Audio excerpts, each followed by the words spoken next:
എല്ലാ ദിവസവും രാവിലെ നിങ്ങൾ മാർക്കറ്റിൽ ചെന്ന് 30 രൂപ മുടക്കി ഒരു കവർ പാല് മേടിക്കുന്നു എന്ന് സങ്കല്പിക്കുക.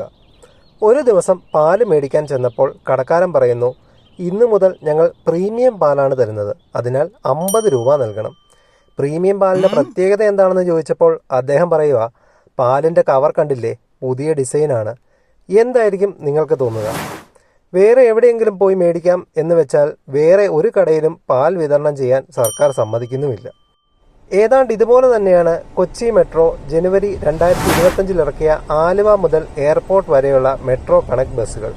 2020 പവൻഡൂത് എന്ന പേരിൽ ഈ സർവീസ് ആരംഭിച്ചപ്പോൾ നിരക്ക് വെറും 50 രൂപ. പിന്നീട് എപ്പോഴോ ആരും അറിയാതെ അത് 60 രൂപയാക്കി. പിന്നീടിതാ മെട്രോ കണക്ട് എന്ന പേര് മാറ്റി നിരക്ക് 80 രൂപയായി വർദ്ധിപ്പിച്ചു. അതിൻ്റെ പേരിൽ ഒരു ഉദ്ഘാടനവും നടത്തി. വെറും 13 കിലോമീറ്റർ ദൂരമുള്ള ഇതേ റൂട്ടിൽ പ്രൈവറ്റ് ബസ് ഈടാക്കുന്ന നിരക്ക് 20 രൂപയിൽ താഴെ. KSRTCയുടെ AC ലോ ഫ്ലോർ ബസ്സിൽ സമാന ദൂരം യാത്ര ചെയ്യാനുള്ള നിരക്ക് 61 രൂപ.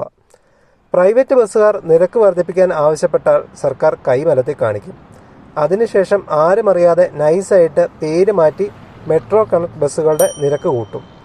നിങ്ങൾ സ്ഥിരം യാത്ര ചെയ്യുന്ന ബസ് 5 വർഷം പഴക്കം ചെന്നപ്പോൾ പുതിയൊരു ബസ് ഇറക്കിയിട്ട് ഒരു ദിവസം 20 രൂപ വണ്ടിക്കൂലി കൂട്ടിയാൽ എങ്ങനെയിരിക്കും? യെസ്, അതാണ് metro connect Aluva airport service.